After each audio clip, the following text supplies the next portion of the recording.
Bonjour et bienvenue à la Culture en Action. Aujourd'hui, nous sommes samedi le 10 août et je profite du vernissage pour vous présenter les artistes qui exposent ici jusqu'au 15 septembre. Soit Dominique Rossetti avec son exposition Un monde d'inspiration, Marco Pilotto et son exposition Pastis, pétanque et fumigène, le Centre d'archives régional en Charlevoix, qui sont avec nous, donc M. Rosaire Tremblay et Mme Christelle Lavoie, qui, eux, nous présentent leur exposition Regard sur Félix-Antoine Savard. Également, j'ai dans le hall d'entrée une exposition hommage aux gagnants 2019 des Prix du patrimoine en tant que porteurs de tradition. Donc, il y aura également une entrevue avec Mme Diane Dufour, qui est acéricultrice, et M. Pierre Dufour, qui est chanteur-compositeur de musique folklorique. Alors, bonne émission.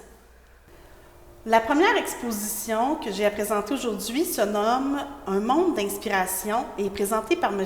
Dominique Rossetti, que j'ai la chance d'avoir avec moi. Bonjour, M. Rossetti. Bonjour, Pascal. Heureuse de vous avoir avec nous aujourd'hui. C'est un plaisir. Ça fait plaisir aussi. Donc, on va commencer peut-être en vous demandant d'où vient votre intérêt pour les arts? Bon, écoutez, je suis né en Europe, comme mon accent laisse penser. Comment? En quel pays? Alors, justement, c'est ça l'intéressant, c'est qu'en fait, je suis né en Savoie, là où sont les Alpes françaises, mais mon nom est d'origine piémontaise, le nord de l'Italie. Alors évidemment, on me dirait, c'est sûr qu'il y a des antécédents artistiques, au moins de l'origine, si on peut dire, mais on essaye toujours de se trouver des origines avec des artistes. Et bon, moi, je pourrais en avoir un, en fait, qui s'appelait Dante Gabriel Rossetti, c'est le Rossetti qui est connu, et qui n'est pas un peintre italien, comme son nom l'indiquerait, qui est en fait un peintre anglais qui a fondé une école, l'école pré-raphaélite, avec Burne-Jones et tout. Alors j'aimerais avoir des antécédents avec lui, j'en ai aucune idée, mais disons j'aimerais ça. Alors après ça, c'est sûr que quand j'étais enfant, j'ai eu rapidement des qualités comme dessinateur. Mes maîtresses d'école, maîtres d'école m'ont souvent révélé que j'avais des talents. Alors mes parents avaient aussi ces habiletés dans le dessin. Donc ça, c'est évident que ça pourrait être un de mes liens avec l'intérêt pour l'art. Mais pour vous dire la franche vérité, par la suite, j'ai été, comme beaucoup de gens de ma génération, influencé par la bande dessinée. Donc là, j'ai eu une carrière brève, mais florissante dans le domaine de la bande dessinée, dans la caricature, dans le dessin. Et de là, je suis allé à la plume, et j'aimais beaucoup la plume. Et j'ai même développé une technique de plume sur maçonnite. OK. En fait, quand vous parlez de la plume, on parle de langue de Chine? De langue de Chine, c'est ça. Et en fait, quand on dit maçonnite, c'est en fait le formica, c'est cette matière-là qui permettait de faire un trait précis et surtout d'être effaçable sans laisser de traces. Donc j'ai fait ça, j'ai fait ça beaucoup. Donc ça a été vraiment un bon lien. Lien avec la bande dessinée et aussi une certaine fascination pour l'art de la Renaissance, pour les dessinateurs de la Renaissance, et en particulier un qui, pour ceux qui aiment le dessin et connaissent, Albrecht Dürer, qui était un des grands peintres allemands et qui a travaillé beaucoup sur la plume. Okay. Vous diriez qu'ils vous ont influencé dans votre créativité? Oui. Ben, au niveau de la bande dessinée, nous, on a été des adeptes de la revue qui, je ne sais pas si elle a été publiée au Québec, mais s'appelait Pilote, et on a connu en fait Gottlieb. Certains ont lu la rubrique à braque de Gottlieb, qui m'ont beaucoup inspiré à l'époque, Reiser, qui est d'ailleurs un de ceux qui a été tué lors de l'attentat à Paris il y a quelques années, qui m'ont inspiré. Bruno Crépax, qui faisait quelque chose un peu de science-fiction, qui m'ont aussi beaucoup inspiré. En tout cas, c'est ça, mais au départ, mes intérêts, on en parlera par la suite. Oui. Donc là, on va se rapprocher un peu de l'exposition ici. Qu'est-ce qu'on retrouve dans cette exposition? C'est-à-dire que ce qui est intéressant, c'est qu'en parallèle à ça, surtout ma vie professionnelle, on a eu une vie professionnelle avec mon épouse qui nous a amenés dans 8 pays, qui nous a fait vivre 22 ans à l'étranger. Et donc, en fait, dans ces pays, ce qui a été fondamentalement intéressant, c'est les rencontres avec les personnes de ces différentes cultures qui m'ont amené, par exemple, au Congo, qui autrefois s'appelait Zaïre, qui a permis de rencontrer des artistes qui m'ont introduit à la sculpture. Ce que j'aurais jamais fait, la sculpture sur bronze, ce que j'aurais jamais fait si j'étais resté probablement au Québec, parce que c'est très dispendieux de faire de la sculpture sur bronze. Donc ils m'ont amené à ça. Par exemple aussi, de mes dernières affectations, parce que j'étais diplomate, j'étais ambassadeur, ça a été le Soudan. Et là, j'ai eu la chance de rencontrer un très grand artiste qui m'a amené aussi à participer à des ateliers, qui avait lui-même des structures des presses pour pouvoir faire justement des techniques d'impression. J'ai été aussi dans les pays baltes, et puis là j'ai rencontré un bonhomme assez extraordinaire qui était un artiste, mais en même temps c'était le fondateur de Taekwondo en Lettonie. Et il avait une presse et il avait une pierre pour faire de la lithographie, parce qu'on parle de la lithographie, mais on oublie que la lithographie c'est la pierre. Et que, en fait, les pierres les plus célèbres sont les pierres de Bavière. Et j'ai eu la chance d'avoir avec ce monsieur-là, qui avait construit toute la presse lui-même, sauf évidemment la pierre. La pierre venait de Bavière de 1930. Et une pierre de lithographie, ça nécessite à chaque passage de couleur un nettoyage sans altérer la pierre elle-même, parce que si on l'altère, évidemment, ça va altérer les futures impressions. Donc c'est ces rencontres qui m'ont permis d'évoluer dans mon œuvre, de vous permettre, avec certains fils conducteurs, mais ça m'a permis effectivement de Est-ce que vous diriez que l'art de chacun des pays que vous avez visités vous a inspiré, touché? Absolument, absolument. Par exemple, dans les pays baltes, ce qui est intéressant, c'est que ce sont des pays qui, pendant l'hiver, ont 4 heures de lumière. Donc j'ai essayé de trouver une formule, puis j'essaye de trouver un des tableaux, mais il y a un des tableaux ici où effectivement, on pourrait presque, je dirais pas le voir dans le noir, mais en tout cas, avec une faible lumière, on arriverait à le déterminer, parce que justement, la lumière étant faible, étant seulement pendant 4 heures, j'essayais de compenser, de faire des effets pour que le tableau soit vraiment lumineux. Alors c'est évident qu'effectivement les inspirations, le monde arabe aussi, j'ai eu la chance d'être à Jérusalem, j'ai eu la chance d'être justement au Soudan, où j'ai rencontré, curieusement les gens ne le savent pas, mais il y a de très grands artistes, de très bons artistes au Soudan. Et j'ai essayé d'être initié, je me suis initié, auto-initié à la calligraphie arabe, même si je ne parle pas arabe, je n'écris pas arabe. Et j'ai réussi même un petit exploit avec un tableau à faire superposer le mot homme, femme et amour sur la même calligraphie. Ce qui est un exercice assez étonnant de calligraphie pour un non-calligraphe, quelqu'un qui ne parle ni l'arabe, ni l'écrit. Donc c'était quand même assez étonnant de faire ça. Ah, c'est vraiment intéressant. Donc, si je comprends bien, les œuvres qu'on retrouve ici ont été créées dans différents pays. Oui, puis elles survolent une période en fait de 30 ans. C'est pour ça que c'est une rétrospective. On a mis l'inspiration, parce qu'évidemment, comme on a dit tantôt, chacun des pays et ses rencontres m'ont inspiré. Mais ce qui est intéressant, c'est que c'est vraiment une rétrospective et que je tenais à faire dans Charlevoix, puisque nous habitons maintenant de façon définitive et toute l'année à la Malbaie. Donc nous avons été ici pendant 28 étés, mais parce que nous avions une maison d'été, et là nous avons décidé de nous installer. Et puis je trouvais que c'était important de faire cette exposition rétrospective ici dans Charlevoix, et en particulier à Baie-Saint-Paul, qui a eu la gentillesse d'accueillir cette exposition. Ah, mais on se trouve très privilégié d'avoir vos œuvres ici. Mais moi, je me trouve très privilégié. Donc, pour nous, Charlevoix, ça a toujours été un concentré de bonheur. Alors, j'essaie de partager ce bonheur-là avec les gens qui visiteront l'expo, que j'espère nombreux.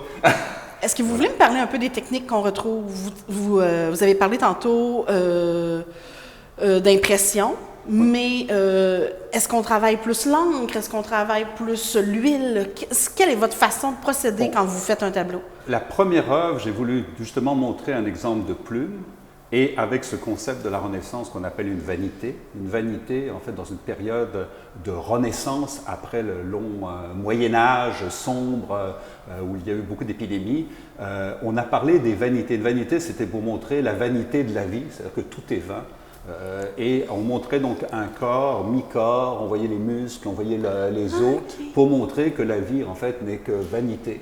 Et donc, j'ai commencé avec cette œuvre-là qui explique justement mon lien, d'un côté avec la bande dessinée, avec le dessin très fin, et de l'autre côté, c'est l'impact de la Renaissance. Ça, c'est le début, c'est la plume. C'est ce que j'ai fait pendant plusieurs années avec intérêt. Après ça, je vais sur je dirais l'influence des pays. J'ai été dans le Pacifique Sud, j'ai été en Afrique, on a passé 15 ans en Afrique, et sur les arts premiers. Et dans les arts premiers, il y a justement la fertilité, la fécondité. Donc, j'ai fait beaucoup de tableaux d'huile. J'ai jamais utilisé pour la peinture d'autres médiums que l'huile. Okay. J'aime beaucoup l'huile, sa finesse. Mais je suis arrivé progressivement sur des couleurs primaires, dont le bleu, j'aime beaucoup, qu'on appelle le bleu de France. C'est-à-dire ça n'a aucun rapport avec mes origines, ou le bleu royal. Donc la peinture à l'huile, on va voir beaucoup de la peinture à l'huile. Le bronze, comme j'ai dit, ça c'est l'Afrique, c'est le Congo, sur base de médium en argile. C'est-à-dire que je faisais la sculpture en argile et elle était fondue avec des méthodes excessivement artisanales, mais qui produisaient des résultats parfaits. Et au Burkina Faso aussi, où j'ai continué la sculpture, mais là avec comme médium la cire, en fait la cire d'abeille. Oui. On a des cires d'abeilles sauvages, puis là-dedans on faisait la sculpture et produisait. Donc ça c'est les médiums.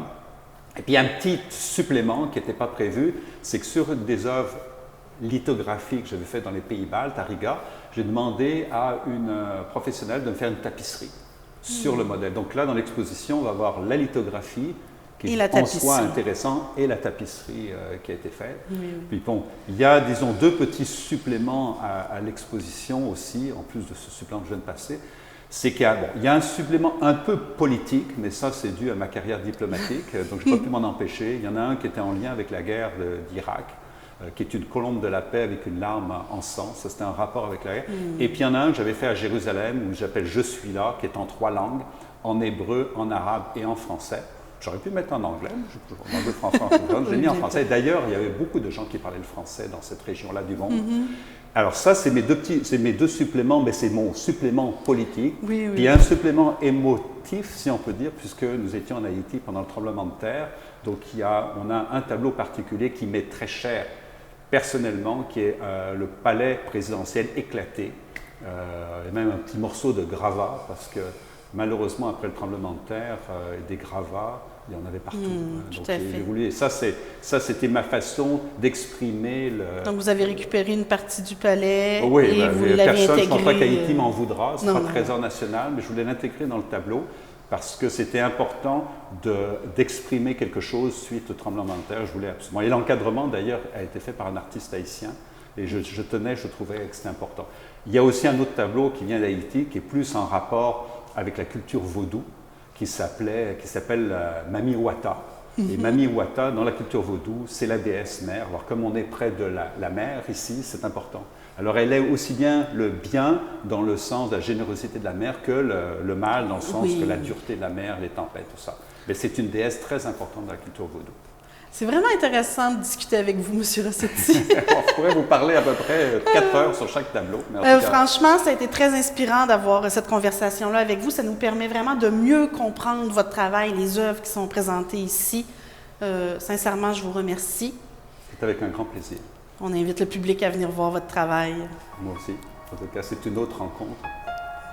J'espère. Merci beaucoup.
la seconde exposition que j'ai la chance de présenter aujourd'hui se nomme Pastis, pétanque et fumigène. Et ce sont les œuvres de M. Marco Pilotto qui sont présentées dans cette exposition.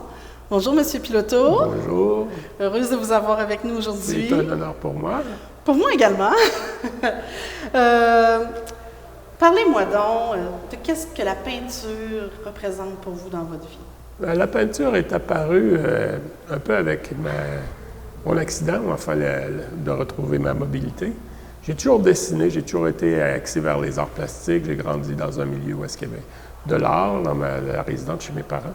Et puis, la peinture est venue parce qu'il fallait passer du temps, parce que je devais retrouver ce que je faisais, dessiner, les croquis, tout ce qui était l'illustration. Et puis, la peinture est venue automatiquement venir meubler ma vie. OK. Donc, si je comprends bien, c'est une passion, mais de deuxième partie de votre vie. Oui, tout à fait. C'est l'extension. Dans le fond, j'ai toujours dessiné, crayonné, fait du bricolage, mais jamais accompli d'œuvre finie, hormis mes travaux d'école. OK. Et puis, la peinture est apparue comme un nouveau challenge. Donc, de commencer quelque chose et d'arriver à le finir, ce qui était vraiment nouveau pour moi. OK. Donc là, ça fait combien d'années que... Ça fait 10 ans que, disons, que je le fais en exposant et en travaillant. J'ai commencé, ça fait 15 ans que je suis en fauteuil, là. Donc, automatiquement, lorsque je me suis retrouvé en fauteuil, il a fallu que je meuble mon temps et puis retrouver, reconquérir ce qui était mes passions, qui était le dessin, le croquis. Donc, les pinceaux sont apparus avec les toiles. OK. Et puis, qu'est-ce que ça vous apporte, la peinture, dans votre vie? Bien, ça m'apporte beaucoup de bonheur parce que je le fais vraiment avec joie, avec enthousiasme. Et c'est une réalisation, dans le fond. Chaque toile est un défi de démarrer quelque chose à partir d'un croquis, d'une idée, parce que je ne travaille jamais sans photo, modèle. Tout vient complètement de votre imagination. De mon imaginaire. Ça peut être inspiré par une chanson, par vraiment quelque chose qui vient, un flash le soir. Okay. Puis le lendemain, je fais quelques croquis, puis j'exécute direct sur la toile. Ah, OK, génial. Et puis, est-ce qu'il y a des embûches, est-ce que le fait de votre limitation, ça vous amène des défis particuliers? Oui, tout à fait. Là, le fait que mes mains sont paralysées, je suis un tétraplégique, donc je n'ai pas de préhension. Donc déjà là, pour moi, tenir un pinceau, je ne peux pas. J'utilise une orthèse dans laquelle j'insère le pinceau, donc je peins avec le bras et non avec la dextérité de mes doigts. Il y a aussi plusieurs aspects, ne serait-ce que de dévisser les tubes, appliquer, mélanger, nettoyer, et la dimension des pinceaux que je peux utiliser, parce que l'orthèse me limite à un pinceau environ d'un pouce, un pouce et quart. Donc, faire des grandes toiles, faire des applications, la pression que je dois mettre aussi sur le pinceau. Je ne peux pas travailler avec des textures épaisses. Donc, il y a beaucoup de couches, je dois repasser plusieurs fois pour obtenir le rendu. Ouais, c'est vraiment une toute autre technique que vous avez dû développer. Ah, j'ai développé vraiment, comme on dit, from scratch, de rien, puis d'appliquer essai-erreur. Puis c'est ce qui me passionne, c'est que je redécouvre à chaque fois que je fais un travail, je découvre quelque chose de nouveau, une nouvelle façon d'utiliser des pinceaux ou de mélanger mes couleurs ou les textures pour arriver à des résultats qui sont toujours de plus en plus appréciés par mes fans. Oui, qui doivent être nombreux. Donc, si je comprends bien, à chaque œuvre, c'est un peu plus facile, par contre, parce que la technique est plus maîtrisée. Je dirais pas plus facile, parce que je pense que tous les peintres ou artistes, une œuvre n'est jamais terminée. Hein, on n'arrive jamais à dire qu'elle est terminée. On recherche toujours quelque chose qui nous éblouit, ou enfin qui nous fait plaisir. Il faut la pousser de côté puis retomber dans d'autres choses. Oui, c'est vrai. J'aimerais qu'on parle un petit peu des œuvres. J'ai remarqué dans votre exposition qu'il y en a plusieurs où vous vous mettez en scène. Oui, je pense que c'est une façon de me transposer. Dans le fond, mon immobilité, avant, j'étais une personne excessivement active, sportive, je bougeais beaucoup, je voyageais beaucoup. Bon, de se retrouver en fauteuil, tu as la limitation de l'espace, des lieux accessibles. Puis tu dois passer beaucoup de temps à occuper, puisqu'on est un peu en marge de la société. Donc, oui, la peinture, enfin, mon travail fait que je m'évade à travers ça. C'est comme une transposition. C'est vraiment génial. Oui, c'est... Et on vous reconnaît très bien. Oui, ça m'amuse. Je trouve ça très agréable aussi de faire le monde de Marco Piloto. Ben, moi, je pense que c'est important. Enfin, dans mon travail, je le prends au sérieux, ce que je fais, mais moi, je ne me prends pas au sérieux moi-même. Donc, je m'amuse. Tant que je trouve de la joie, du bonheur à faire ce que je fais. Je trouve que j'ai pas de limite. Je ne suis pas cantonné dans un style, une thématique. Je n'essaie pas de chercher ça. Les choses viennent spontanément. Bon, c'est sûr qu'il y a des sujets qui reviennent parce qu'ils me sont chers ou j'adore les exploiter, mais j'en fais pas, disons... C'est quoi les sujets qui reviennent le plus souvent? Bon, la pétanque, Marseille ou la Provence, parce que c'est les influences de ma famille. Mon père est marseillais, donc on a côtoyé l'odeur de la lavande et du Ricard. Donc, ça revient, jouer à la pétanque, se regrouper. Ça, c'est quelque chose qui fait vraiment une partie de ma vie. Après, il y a l'autre côté, le fait que j'ai grandi au Québec et qu'on est quand même québécois, le camping, les lacs, les verchères, enfin se promener, ça a été... c'est aussi quelque chose que j'aime bien, tu sais. Après, bon, j'ai développé toutes sortes de thèmes, comme les vues de drone que j'applique, des scènes sportives. Mais disons que je suis un peu un touche-à-tout. L'important, c'est vraiment que ça part de ma tête, quelque chose qui m'allume, que j'ai envie d'exprimer. Puis, tout à fait. J'avoue, les œuvres où c'est une vue de plongée par-dessus, c'est très rare. J'avais vraiment rarement vu ça.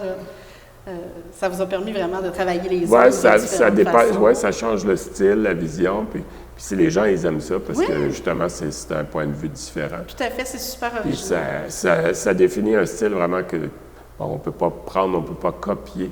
On doit complètement l'imaginer, que ce soit... au niveau du mouvement, la vitesse, les couleurs, les ombres. Donc, c'est vraiment un bon challenge. Oui, je suis d'accord. D'ailleurs, comment vous le percevez, votre travail? Oh, mon travail, avant tout, c'est du plaisir. C'est vraiment... ça me plaît de peindre. Le soir, je me couche, puis j'aimerais être levé pour peindre. Puis j'ai hâte de me lever pour peindre. Donc, c'est une passion. Oui, bien, ça l'a toujours été. J'ai toujours, petit, dessiné tard la nuit, me lever. Ma mère me disait, ben va jouer avec tes amis. Non, mais je restais là, à dessiner, à bricoler. Ça a toujours été une partie de ma personnalité. Et puis, je suis content de l'avoir retrouvé parce que quand est arrivé l'accident, j'étais vraiment complètement immobilisé. Et puis, j'ai retrouvé ma mobilité. Puis, mon objectif premier, c'était réellement de dessiner. Et ça a pris plusieurs années avant que je puisse trouver l'orthèse qui me permettait de tenir les crayons et varier, pouvoir disons, interchanger facilement moi-même les pinceaux. Oui. Tantôt, quand vous avez parlé de pinceaux, vous avez dit que les gros, vous pouviez pas les utiliser, mais les tout petits non plus, probablement. Non, les petits, je peux, parce que je peux les enrouler de masking tape ou de duct tape, puis rendre le diamètre qui fait qu'elles se coincent dans mon orthèse. C'est génial. Ouais, vous avez trouvé de la géniosité dans tout ça. Oui, la créativité, là, ça, c'est mon autre côté, là, de pouvoir, c'est ça, bricoler puis arriver à ses fins. Ah oui. C'est le fun aussi, vos couleurs, hein, qui sont vraiment des couleurs vives. Il y a beaucoup de mouvements dans votre travail. Est-ce que vous avez des sources d'inspiration particulières? Ouais, l'inspiration, elle vient souvent de la musique, souvent des choses que j'ai entendues dans ma vie, que ce soit les lettres de mon moulin, j'ai représenté ici la chef de M. Séguin, ou que ce soit les parties de pétanque, c'est les vieux films de Fernandel qu'on a vus, donc c'est des choses qui sont dans ma tête.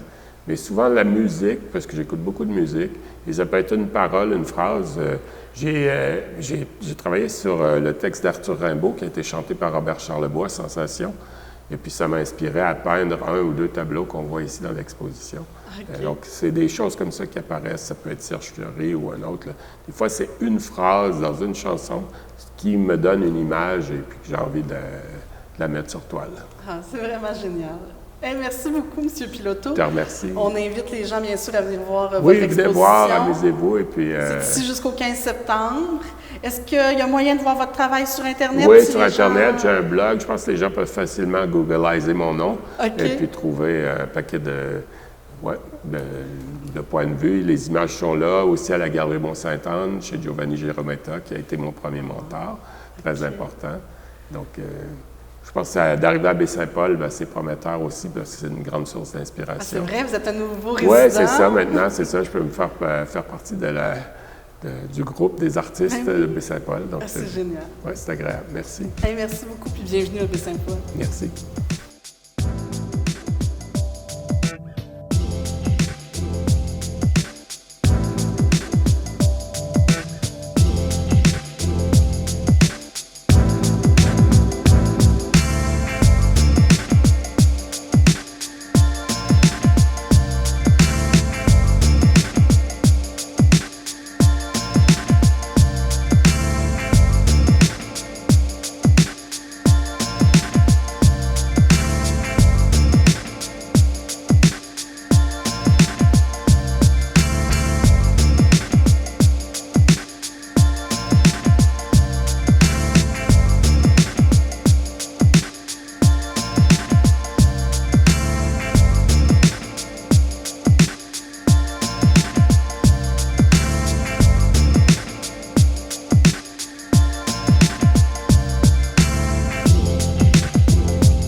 Que j'ai la chance de vous présenter aujourd'hui se nomme Regard sur Félix-Antoine Savard et c'est le Centre d'archives régional de Charlevoix qui nous présente, qui nous fait l'honneur de nous sortir leurs archives sur Monseigneur Félix-Antoine Savard. Donc j'ai la chance d'avoir avec moi Christelle Lavoie, qui est la directrice du Centre d'archives, et M. Rosaire Tremblay, qui est son recherchiste et acolyte. Bras droit. Elle est aussi archiviste, hein? Il ne faut pas oublier ça. Elle est directrice, mais c'est notre archiviste en titre au Centre d'archives. Alors, il ne faut pas ignorer ce titre-là. Hein? Vous avez raison. Oui. Merci, M. Tremblay. Oh. Donc, c'est un plaisir de vous avoir avec nous aujourd'hui. Merci. Pouvez-vous commencer par nous rappeler qu'est-ce que le Centre d'archives exactement?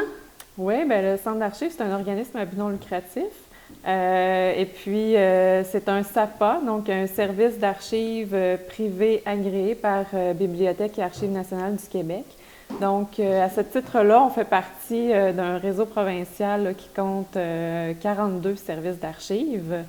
Et puis, c'est ça, notre mission, c'est de faire l'acquisition, le traitement, la conservation et la diffusion des archives privées de la région de Charlevoix. Donc, c'est sûr que quand on fait une exposition comme celle-là, ça fait partie de la diffusion. Oui, de votre mandat de diffusion. Ce qui veut dire qu'un particulier, quelqu'un dans la région de Charlevoix qui a des albums photos, des documents de famille, des vieux contrats, n'importe quoi qui a trait, mais qui sont privés, on a le mandat de les récupérer et de les mettre en valeur, surtout de les conserver dans des conditions optimales. Hein? C'est ça aussi. Oui, dans vos voûtes. Parce que notre voûte de sécurité est selon les normes d'archivistique, hein, Christelle, et puis bon, on répond absolument à tout ce que les Archives nationales commandent comme exigence, évidemment. Avec un environnement contrôlé, avec température et humidité contrôlée. Sécurité contre le feu, et bref, les gens ont l'assurance que leurs documents sont bien conservés. Donc, c'est vraiment un beau service offert à la population. Un peu trop méconnu, je te dirais, Pascal, parce que dans Charlevoix, on le dit souvent, Christelle, moi et nos membres du conseil d'administration, qu'il y a un centre d'archives pour conserver nos documents anciens, précieux, mais très peu de gens le savent. On profite de cette belle tribune là, qui nous est offerte pour le dire aux gens de Charlevoix, là, puis desservis par TVCO, que, bon, venez nous voir. on va vous expliquer, on va nous montrer, on va vous montrer nos équipements, hein, on est là pour ça. Et puis, ça met les gens en confiance quand on voit notre voûte de sécurité. C'est absolument l'argument, moi, que je considère comme étant marteau pour convaincre les gens de déposer chez nous leurs documents. Oui, oui. Et même les gens qui croient que leurs documents ont peut-être aucune valeur, c'est peut-être une bonne idée d'aller vous les montrer avant que vous décidiez si ça a une valeur historique ou à long terme. Ben oui, c'est sûr qu'avant de jeter des documents, c'est préférable de venir nous les montrer. Tout document peut avoir un certain intérêt, hein, parce que je me rappelle, il y a quelques années, moi j'étais étudiant, puis j'avais travaillé aux Archives nationales du Canada à Ottawa, puis on collectionnait des photos anonymes, OK, non identifiées, des photos quelconques, mais qu'on conservait, sais-tu pourquoi? Que pour les vêtements que les personnes portent sur les photos.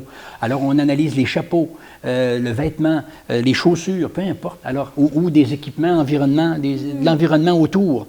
Et il y a un intérêt d'archivistique à cause de ça, même si la photo est anonyme. Alors, c'est pour ça qu'il ne faut pas jeter de vieux documents, de vieilles photos, de vieux contrats, quand même que ça ne concerne pas la famille, mais c'est peut-être des contrats qui concernent des bouts de terrain, hein, des lots de Charlevoix. Alors, il ne faut pas jeter de vieux documents. Surtout pas.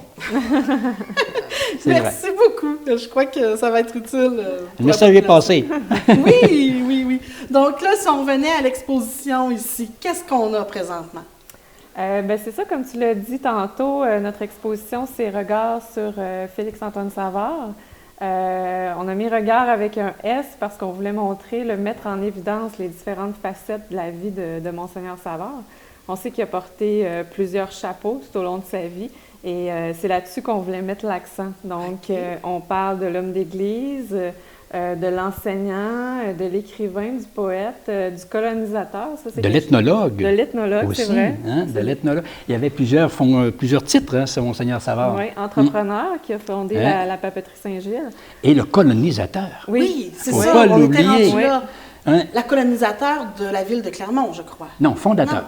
Fondateur de la ville de Clermont. En 1935. C'est à partir de là qu'il a fondé 2 nouvelles paroisses en Abitibi, avec des gens de Charlevoix, de Clermont en particulier. Et de Baie-Saint-Paul. Et de Baie-Saint-Paul. Ouais. Donc, colonisateur de l'Abitibi. On retrouve d'ailleurs 2 photos ici dans l'exposition qui rappellent le départ de familles d'ici vers des terres de colonisation en Abitibi. Il y a 2 photos dans la section colonisation que les gens pourront voir là-dessus. Oui, oui. Et ce qui est spécial, je ne sais pas si Christelle voulait te le dire, mais on a sa chapelle de colonisation.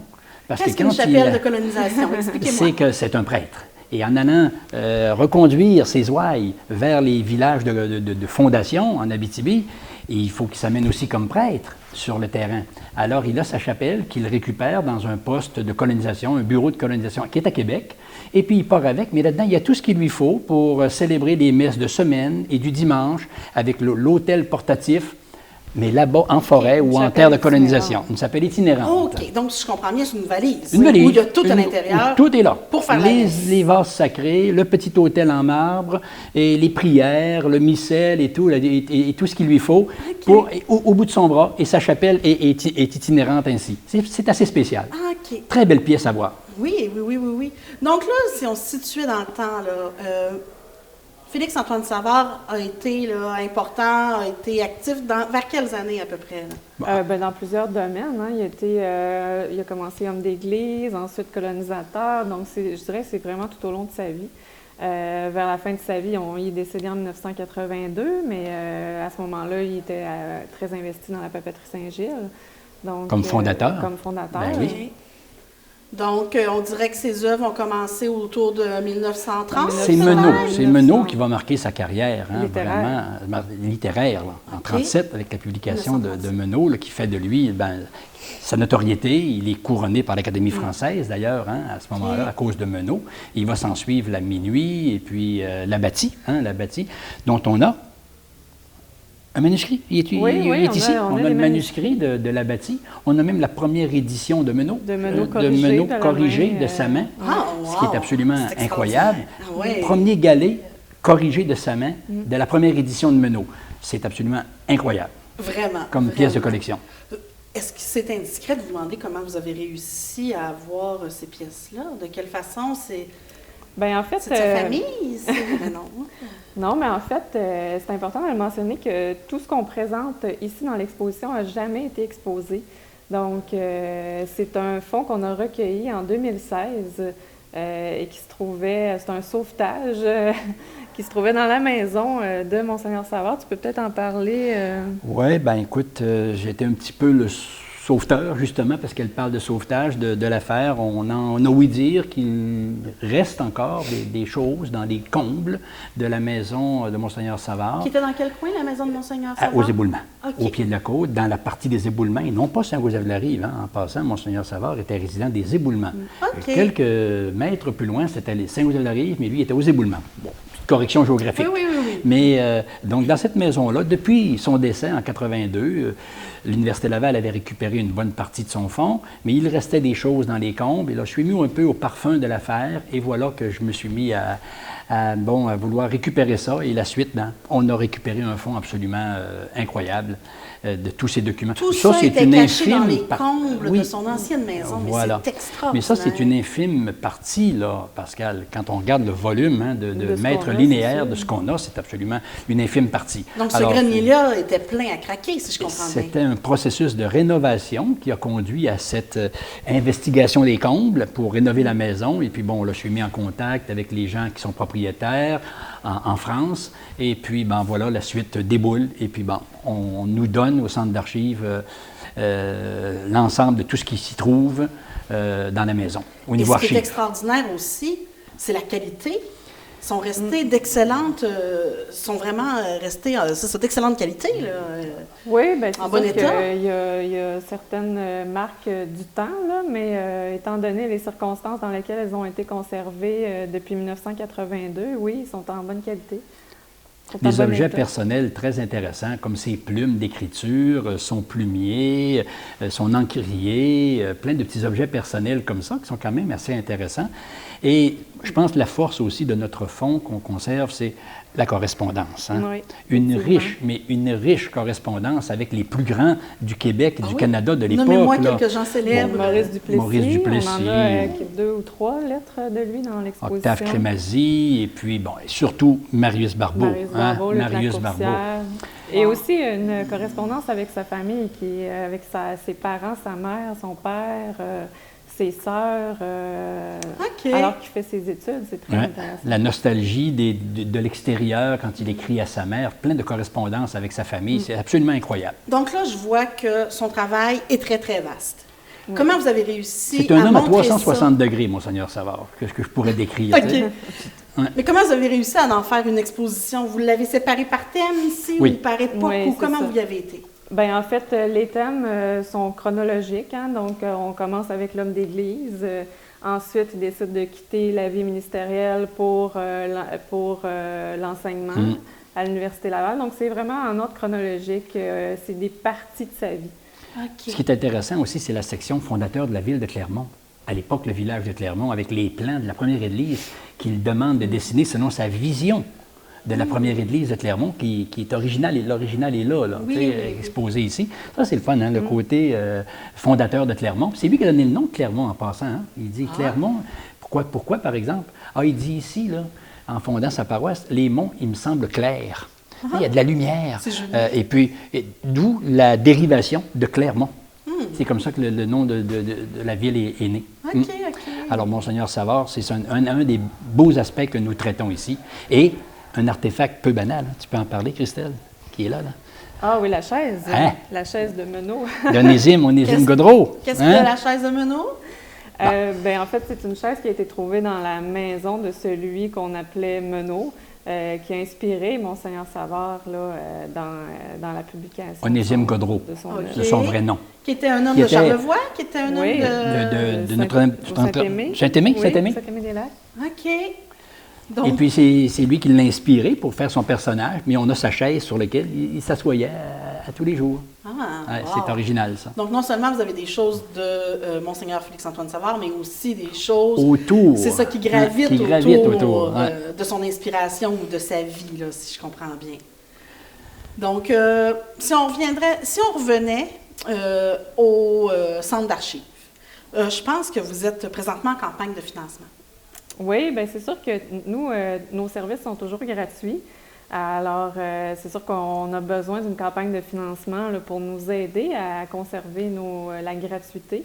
On fait le tirage d'une œuvre d'art, une œuvre de Jean-François Racine. Wow. Donc, les billets sont en vente au coût de 20 là, au centre d'archives ou auprès des membres du conseil d'administration. OK. Donc, on peut vous contacter au centre d'archives Oui. pour avoir des billets. Exactement. Avez-vous un numéro de téléphone que les gens peuvent appeler? Oui, 435-34-43. En nombre limité, hein, seulement Oui. 400 billets d'émis, alors ça augmente OK. les chances. Et c'est un tableau donc de très belle qualité, près de 2000 cette Oui. année, hein, autour de Une 2000 valeur encadré. Alors ça encourage le centre, ça nous supporte Ah oui. dans nos fins d'archivistique. Hein, ça sert pour la cause des conservations des archives, il faut le dire. Hein. Ça ne OK. paye pas des salaires, mais c'est pour interpréter puis acheter du matériel d'archivistique surtout. Alors c'est un encouragement qu'on demande aux gens du milieu. À chaque année, ça va très bien, mais là, on est en phase, là, deuxième partie hein, de notre Deuxième campagne partie, annuelle. oui. Deuxième partie à peu près à ce moment-ci. OK. Le tirage est en octobre. En octobre. En octobre. OK. Donc, il reste quelques mois, mais quand même, c'est le temps. Il faut se procurer les Oui. derniers quelques billets qui restent là. C'est génial. Puis c'est vraiment pour une bonne cause. Oui, en ça effet. vaut la peine. Monsieur Tremblay, tout à l'heure, on a discuté avant de commencer l'entrevue, puis vous m'aviez dit que le fonds que vous avez est un des fonds importants sur Félix-Antoine Savard, mais qu'il y en a probablement d'autres. Oui, il y en a d'autres. Un premier qui avait été récupéré à aux Éboulements, dans sa maison, par l'Université Laval avant son décès. Il avait fait un legs à l'Université Laval, donc c'est aux Archives nationales du Québec, mais en passant par l'Université Laval. Je ne sais pas trop comment ça s'est fait. Et un autre fonds qui est à Chicoutimi, OK? où il a enseigné au séminaire de Chicoutimi pendant ses premières années d'enseignement. Christelle en parlait. Il a commencé comme enseignant et il y a un fonds assez important à Chicoutimi aussi. Et nous, on a la troisième partie. En termes de volume, d'importance, je ne saurais pas comparer. Je ne sais pas si Christelle le sait, j'ai Non, pas, je mais ne pourrais pas dire. c'est embêtant de le dire parce qu'on n'a pas analysé les deux autres fonds, mais il en existe maintenant un troisième avec le nôtre ici dans Charlevoix. OK. En tout cas, c'est vraiment une collection impressionnante. Hein. Vous Oui, avez un nombre d'œuvres vraiment immense. Je pense que de tous des trois fonds, on touche vraiment à plusieurs sphères de sa vie.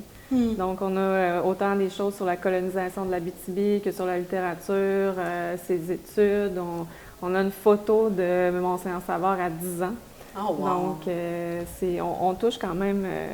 Probablement la seule photo connue originale de Monseigneur Savard en bas âge. Hein? Moi, je pense, comme Christelle aussi, que l'autre fonds qui est sur Québec touche davantage l'homme littéraire, l'homme de lettres. Alors que nous, on a soit 360 degrés, comme je disais précédemment. Ah, c'est on a toutes ces extraordinaire, sphères. hein? C'est ça qui est intéressant. Ah oui, c'est vraiment Absolument. un privilège hein, Oui. d'avoir ça ici au Mais Carrefour il culturel. pour dessinait le public, aussi, hein. il dessinait. Puis on a une banque de dessins originaux là, de Monseigneur Savard, quand même intéressant. On ne les a pas exposés ici, mais on a des dessins de sa main, dont un ici, là, d'ailleurs, qui est juste OK. sur ma droite. Là. Ah oui. OK. Alors, c'est absolument très riche. Wow. Franchement, on invite le public à venir voir ça. C'est un privilège d'avoir accès à ces documents. C'est une magnifique exposition. Jusqu'au Jusqu'au 15 septembre. 15 septembre. Donc, je Merci vous de me le dire. Ça me fait plaisir.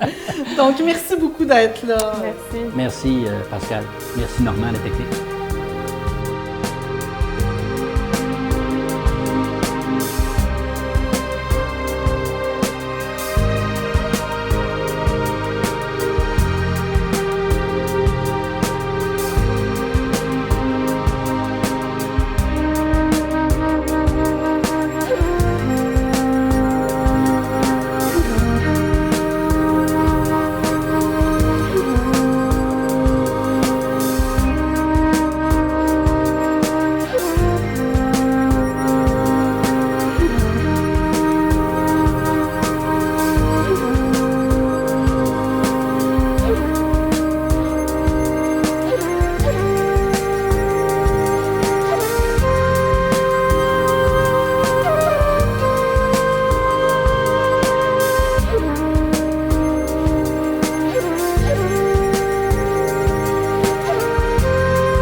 patrimoine en tant que porteur de tradition qui est honoré aujourd'hui dans l'exposition. C'est Madame Diane Dufour, qui est acéricultrice. Bonjour, Madame Dufour. Bonjour, enchantée. Merci d'être là. Merci de m'avoir invitée. Pour vrai, c'est un gros prix que vous avez reçu. Qu'est-ce que ça fait d'être nommé porteur de tradition pour vous? Ben, là, quand je l'ai su, j'ai resté surprise parce que je pensais pas que j'allais m'amener à embarquer là-dedans. Là. Non, c'était le fun. C'est comme revalorisant. Pour, ouais, Est-ce que vous le saviez que quelqu'un avait nommé... Il me l'avait dit, mais moi, je pensais que c'était comme ça, passer dans le beurre. Là. Je pensais pas d'aller plus loin. Là. OK. Fait que, non, c'était le fun. Ça donne un petit regain. Je comprends. Ouais, ouais. Parlez-moi donc justement de qu'est-ce qui a fait en sorte que vous avez été nommé. Qu'est-ce que vous avez, vous, de particulier là, qui permet d'être... D'être ça. Oui, d'être un porteur de tradition. Moi, ben, c'est parce que moi, j'ai acquis l'érablière de mon père. Puis celui-là qui m'a présenté, là, il y a 2 ans, il est venu faire un tour à une partiture que je faisais. Là. Puis il a trouvé ça pas payé, il a pris des photos puis tout. Une année, il a vu passer ça, puis il m'a inscrit. Il me l'a dit après. Ben, c'est pas correct, regarde, on n'ira pas plus loin. Là. Je pensais pas que ça allait aller si loin. C'était le fun. C'était le fun. Donc, vous avez acquis l'érablière de votre père. Oui. Ça faisait plusieurs générations que c'était à votre famille, cette érablière-là? Ben, il y avait eu une génération avant, mais c'était pas dans la famille. Mon père a acheté ça, puis ça a resté après. Là, OK. Ouais. Et vous, si je comprends bien, en tant que porteur de tradition, ça veut dire que vous avez montré à d'autres. Ben, j'ai montré à mes enfants, mes petits-enfants. Puis là, c'est rendu là, à mes petits-enfants, ouais. Puis qu'est-ce que ça a de particulier? Vous travaillez de façon traditionnelle? Oui, nous autres, on n'a pas de... Ben, la cabane n'a pas d'électricité, on est sur le bois, puis fanal. Là. On est resté comme à l'ancienne. Ah, oui? Ouais. Puis on n'a pas de... On passe les érables, on n'a pas de tuyaux, là, de rien, de tubule, on n'a pas ça. OK. Puis la chaudière, des chaudières en main, puis on charrie l'eau à mitaine, puis on n'a rien d'ortie. Avec les raquettes au printemps? Les raquettes, on cale jusqu'au cou, puis on se relève, on renverse l'eau. C'est pas grave. C'est juste pour le fun. Oui, donc, c'est votre père qui vous a donné cet amour-là. Ben, quand on était jeunes, on charriait l'eau d'érable. Les jeunes, c'est ça qu'ils font d'habitude. OK. Fait que là, c'est à mon tour d'envoyer les jeunes ramasser l'eau. Ils sont moins pesants, eux autres. Pendant Calme que moins. vous occupez du feu. Oui, c'est ça. Je chauffe les poêles, puis on continue de diluer l'eau. Pas OK. diluer, ouais. Ah, c'est le fun. Ouais, ça donne un regain. Après ça, on sait que l'été s'en vient, ça fait que c'est le fun. Oui, bien c'est ça. Ouais. Ça donne, Après l'hiver, là, on a comme un petit... c'est beaucoup de travail au printemps quand même. Oui, ça donne un coup à donner. Ça dure peut-être 20 mois et demi, même pas 2 mois, là. C'est pas long. Ouais. Donc, vous faites ça depuis que vous êtes toute petite? Oui, jeune. Bien, c'est sûr qu'on arrêtait de m'amener quand dans l'ado. On a changé de place. Okay. Pas de place, mais de donne. Puis là, c'est ça. Puis là, c'est ça. Mon frère l'a eu après mon père, puis mon frère me l'a vendu. Fait que on a refait une cabane avec mon mari depuis 2000, là, pour dire vraiment là, qu'on est là. OK. Ouais, puis l'avenir, comment vous voyez ça? Est-ce que ça va continuer, cette... Ouais, ben, l'avenir, j'espère que ça va continuer dans mes enfants, dans mes petits-enfants. Mais là, ils ont comme la piqûre. Là. Ils viennent à toutes les années nous aider. Et tout, là. Vous souhaitez qu'ils continuent de le faire de façon Ouais, traditionnelle? j'aimerais que ça reste dans la famille. Ouais. Ouais. Est-ce que le mode est important pour vous? Est-ce que ça vous dérangerait, justement, s'ils mettaient l'électricité dans tout ça? Ah, je pense pas qu'ils montent l'électricité là. Non. C'est un peu loin. OK. À moins qu'ils mettent, je sais pas, à moins qu'il y en ait un qui gagne à l'auto quelque chose, mais je ne penserais pas. Donc, il y a des bonnes chances que ça reste dans l'état... Oui, naturel. Là. Ah, c'est le fun. Ouais. Est-ce que vous avez une réalisation dont vous êtes particulièrement fière? Bien, c'est d'avoir partagé avec mes enfants puis mes petits-enfants. C'est fun, là, parce que comme ma petite fille, elle, quand elle vient, c'est elle qui fait la tire d'érable, c'est elle qui a le monopole de tout ça. C'est sa job. OK. Ouais. Puis mon petit-fils, ben lui, il entend les érables avec son père, puis il charrie l'eau, puis il aime bien ça. Ils ont chacun leurs affaires. Ah oui, c'est vraiment des beaux moments familiales que vous passez grâce avec eux autres, grâce à l'érablière. Oui, ça te fait du bien. Ça donne une raison de se rassembler. Oui, ça donne une raison de continuer, puis on a un avenir au moins, c'est ça, c'est moins compliqué. C'est vrai. Ouais. Hey, merci beaucoup, Mme Dufour. Ça me fait plaisir, puis on va sûrement se revoir à un moment donné. Bonne journée.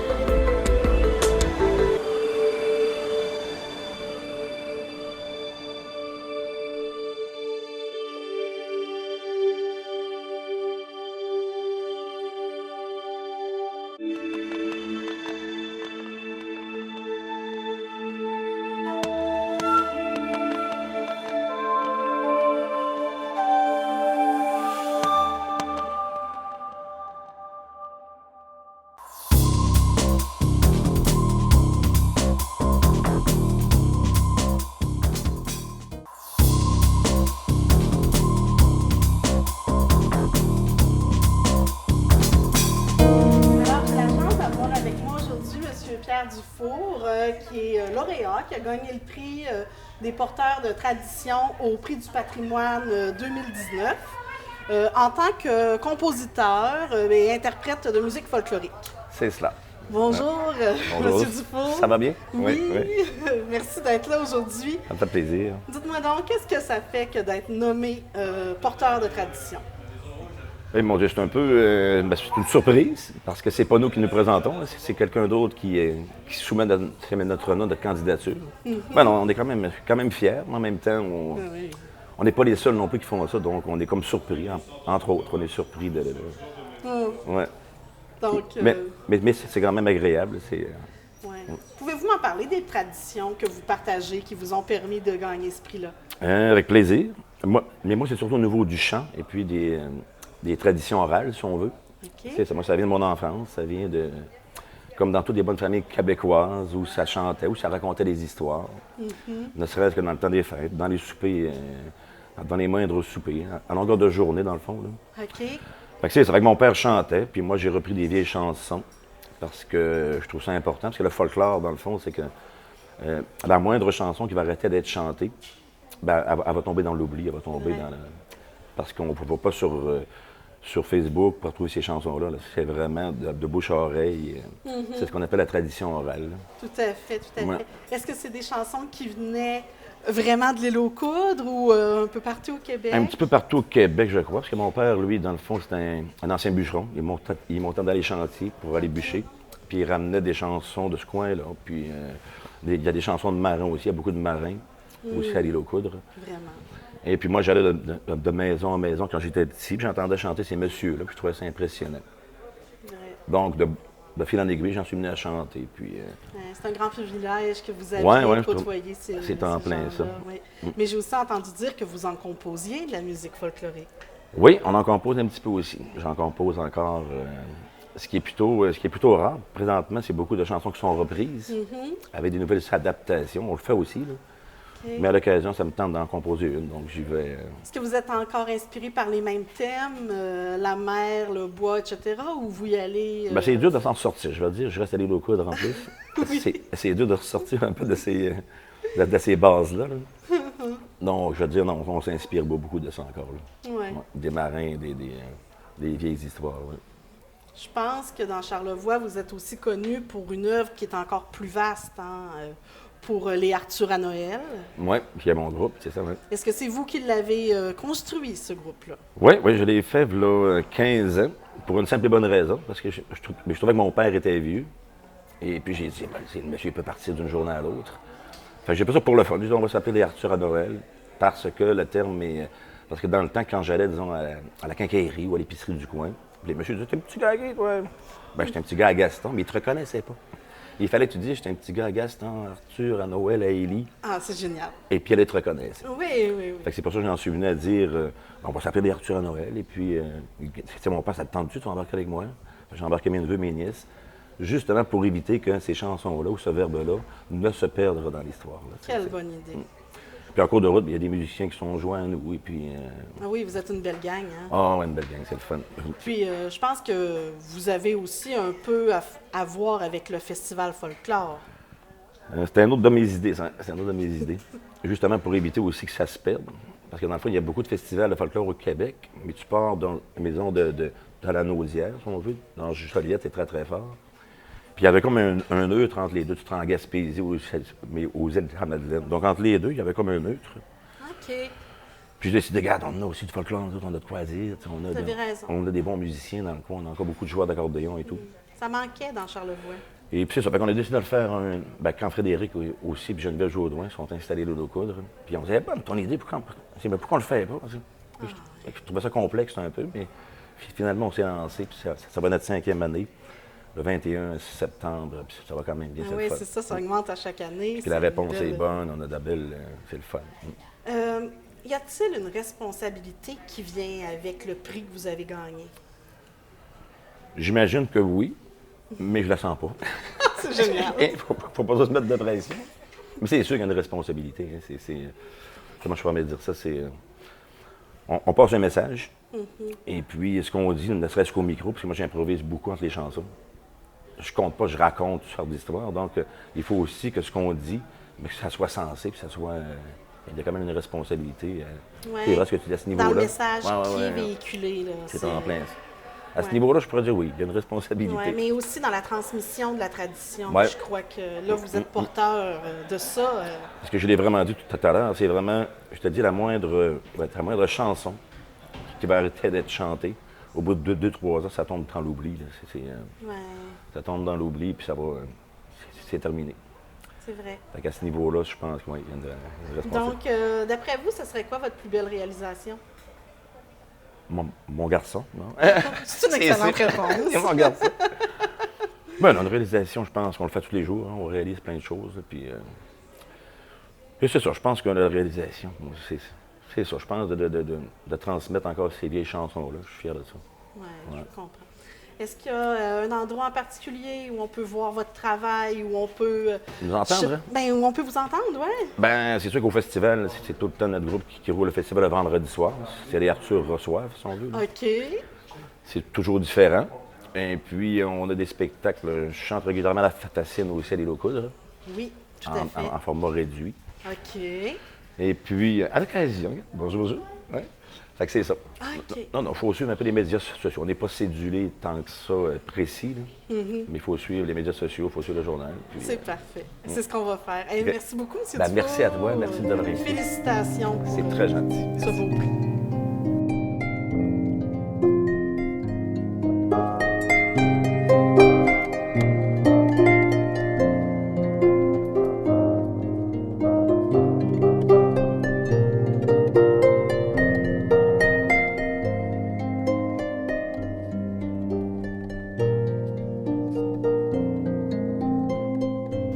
Ce fut vraiment un plaisir de vous accueillir aujourd'hui au vernissage des nouvelles expositions qui sont présentées ici au Carrefour culturel jusqu'au 15 septembre. Soit Un monde d'inspiration de Dominique Rossetti, Pastis pétanque et fumigène de Marco Pilotto et Regard sur Félix-Antoine Savard du Centre d'archives régionales en Charlevoix. Également, comme vous avez vu, il y a l'exposition Hommage aux gagnants 2019 des prix du patrimoine comme porteurs de tradition, donc Mme Diane Dufour et M. Pierre Dufour. Également, du 14 août au 15 septembre, du mercredi au dimanche, je vous invite à venir rencontrer ici un artiste de la Corporation des métiers d'art qui va être sur place pour faire des démonstrations, pour rencontrer le public, montrer son travail. Donc, dans les premières semaines, là, celle du 14 août, on commence avec Jimmy Perron, la semaine suivante, Anne-Marie Blais. On finit ensuite par Jean-François Lettre, et il y en aura d'autres là, pour que ça continue durant 6 semaines jusqu'au 15 septembre, comme je vous ai dit. Bien sûr, on a toujours nos expositions permanentes, hein, le Studio Trad sur les techniques textiles traditionnelles de la région, et Espace Baie-Saint-Paul, Expo Expérience sur l'histoire, le patrimoine de Baie-Saint-Paul, mais aussi des villages environnants. Donc, je vous remercie, puis je vous invite à venir nous visiter. Au revoir.